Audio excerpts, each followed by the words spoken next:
ভূত tube. Welcome back to ভয়ের জগৎ। ওয়েলকাম ব্যাক টু ভয়ের জগৎ। তোমরা সবাই কেমন আছো? আশা করি তোমরা ভালো আছো, ভালো থাকার দলে। ঠান্ডাটা খুব ভালো পড়েছে। আমি সবসময় ঘটনার শুরুর আগে এই কথাগুলো বলি, কারণ আমি সবসময় এটা মনে করি আমাদের ভূত টিউব যত বেশি ওয়েদার খারাপ থাকবে, যেমন ঠান্ডা, ঝড়, বৃষ্টি, এই জিনিসগুলো হলে কি হয়, ঘটনা আরও বেশি ভয়ানক হয়ে ওঠে। ঠান্ডায় ঘটনা শুনতে সবার ভালো লাগে, সেটা অনলি ফর রাত্রিবেলা।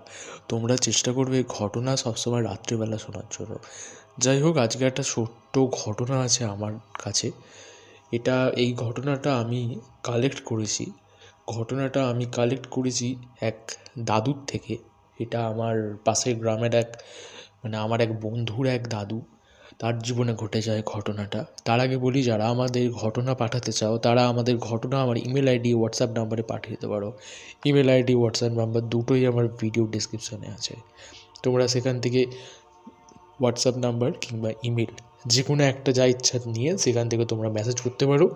আর সবসময় মনে রাখবে, ঘটনা যখন তোমরা পাঠাবে, যদি ভয়েস এসএমএসে পাঠাও, লিখে পাঠাও, যা করেই পাঠাও, যেন ঘটনা যেন এক্সক্লুসিভ হতে হবে। কারো জীবনে ঘটে যাওয়াই ঘটনা লাগবে, কিংবা নিজের জীবনের সাথে ঘটে যাওয়া যে কোনো ঘটনা, সত্যি ভৌতিক ঘটনা লাগবে। তো একটা জিনিস মনে রাখতে হবে, সেই ঘটনা কোনো জায়গায় শোনানো হয়েছিল কি না এর আগেও, এটা নজর রাখবে। আর কোনো জায়গা থেকে কপি করে এখানে ঘটনা বলে দিলে কিন্তু হবে না। এই কিছু জিনিসগুলোর ওপর নজর রাখতে হবে, তাহলেই কিন্তু তোমাদের ঘটনা কিন্তু আমার কাছে সিলেক্ট হবে। এটুকু বলতে পারি, ঘটনা আমার কাছে কোনো নেই, একদমই স্টক শেষের দিকে। তোমরা ঘটনা পাঠাও, তাহলে আমি ঘটনা সিলেক্ট করে আমি ঘটনা শোনাবো। আজকে যে ঘটনাটা, আমার এক বন্ধু, তার বন্ধুর নাম হচ্ছে শেখ রাহিম। আমার বন্ধুর নাম হলো শেখ রাহিম। আর যে দাদুটি আমায় ঘটনাটা বলেছে, তার নাম আমি নেব না, কিন্তু ঘটনাটা আমি শুরু করলাম ঠিক যেমন করে আমায় বলেছে তেমন করেই বলতে শুরু করলাম। এই ঘটনাটা আমার ছেলেবেলাকার এক ঘটনা, অনেক বছর আগের ঘটনা। আনুমানিক আমার তো এখন বয়স এই 65, তাই এই ঘটনাটা হবে এই 55 বছর আগে, 50-55 এরকম। আমি তখন ছোট বলতে আমি তখন 10-12 বছর এরকম বয়স আমার। তো এবার আমার 9 ভাই, আমরা 9 ভাই আর 3 বোন। আমাদের বাড়িতে আর্থিক সংকট সবসময় লেগেই থাকতো। কেউ বা খেতে পেত, কেউ বা খেতে পেত না। ওই জন্য আমি অত ছোট বয়স হলেও হওয়া সত্ত্বেও আমি কাজ করতাম। আমি কাজ করতাম এই কারো কোনো বস্তা বয়ে দেওয়া, দিলে যদি কিছু টাকা দেয়, কিছু খেতে পাবো, এরকম একটা ব্যাপার। আর তখন খাদ্য সংকট প্রত্যেকটা বাড়িতে প্রায় লেগেই থাকতো। এবার তখন আবার ছিল যে রাজাদের খাজনা দিতে হবে, এরকম ব্যাপারও কিন্তু অনেকের মধ্যেই ছিল। তো এবার আমাদের তো আর সেরকম কোনো জমি টমি ছিল না।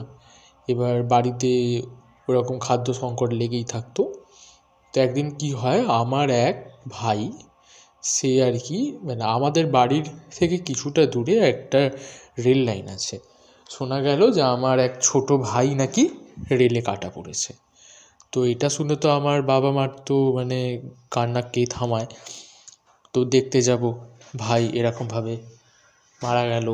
তো ভাই মারা যাওয়ার ঘটনাটা ঘটছে, ভাই মারা যাওয়ার 3 থেকে 4 দিন পর থেকে। আমার বোন, আমরা যেহেতু বলেইছিলাম 9টা ভাই আর আমার 3টে বোন।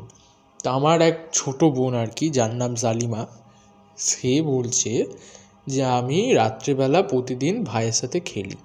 ওকে একদিন জিজ্ঞাসা করলাম, কী রে তুই এত রাত্রিবেলা কার সাথে এত খিলখিল করে হাসিস, কথা বলিস একা একা আপন মনে? ও বলে যে, ধুর দাদা, কী যে বলো তুমি, আমি তো ভাইয়ের সাথে খেলি। বলছে, ভাইয়ের সাথে খেলি কী বলছো তুমি? আমার যে ভাইটা মারা গেছে ওর নাম হচ্ছে আবদুল্লাহ। বলছে, আমি আবদুল্লাহ ভাইয়ের সাথে আমি খেলি। একদিন কি হয়, সেদিন হলো সোমবার। এবার ব্যাপারটা হয়েছে কি, আমি এই যে ঘটনাটা, এই যে বোনের সাথে যেটা ঘটছে জালিমার সাথে, সেই ঘটনাটা আমি আমার আম্মি আব্বুকে জানাইনি। এটা হয়েছে আমার সবথেকে বড় ভুল। ঘটনাটা হলো, সেদিন ছিল মঙ্গলবার, আর আমরা মানে হঠাৎ করে জালিমাকে খুঁজে পাওয়া যাচ্ছে না। এবার আমি এদিক ওদিকে খুঁজছি, কোথায় গেল বোন, কোথায় গেল। আমি আর খুঁজতে খুঁজতে আমি রেল লাইনের কাছে এলাম। দেখি জালিমা রেল লাইনের পাশে বসে সে কার সাথে মানে হাওয়ার মধ্যে আর কি কার সাথে কথা বলছে, হাত দেখাচ্ছে, হাসছে, নাচছে, এরকম একটা ব্যাপার, মানে খুবই আনন্দে আছে আর কি। আমি তোর কাছে দৌড়ে যাই, বলি তুই কি পাগল হয়েছিস? বলছে তখন জালিমা বলছে যে ভাই আমাকে ছেড়ে দাও, এখানে আমার দাদা আছে, আবদুল্লাহ আছে, আমি এর সাথে আমি খেলবো। আমি এটা আমাকে বলা মাত্র কেউ যেন মনে হলো আমাকে পিছন থেকে একটা ধাক্কা দিল। মানে কেউ পিছন থেকে ধাক্কা দিলে তুমি কী হবে, হুমড়ি খেয়ে পড়ে যাবে, এরকম অবস্থা। সেম মানে সেই সিচুয়েশানটা একবার ভাবা যাবে না। মানে এরকম অবস্থা আমাদের জীবনে ঘটে গেছে। আর তারপরে আমি জালিমাকে আমরা এক পীর বাবার, মানে আমাদের আর কি যে নামাজ পড়েন আর কি, ওনার কাছে নিয়ে যাওয়া হয়। জালিমাকে বলা হয় যে এখন কটা দিন খুব সাবধানে রাখবে, এখানে ওখানে বেরোতে দেবে না, কারণ যে ওর ভাইয়ের আত্মা আর কি ওর সাথেই আছে।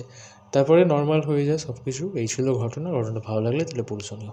ঘটনাটা তোমাদের কেমন লেগেছে কমেন্ট করে জানাও। পরবর্তী ঘটনা পরবর্তী সময় আসবে।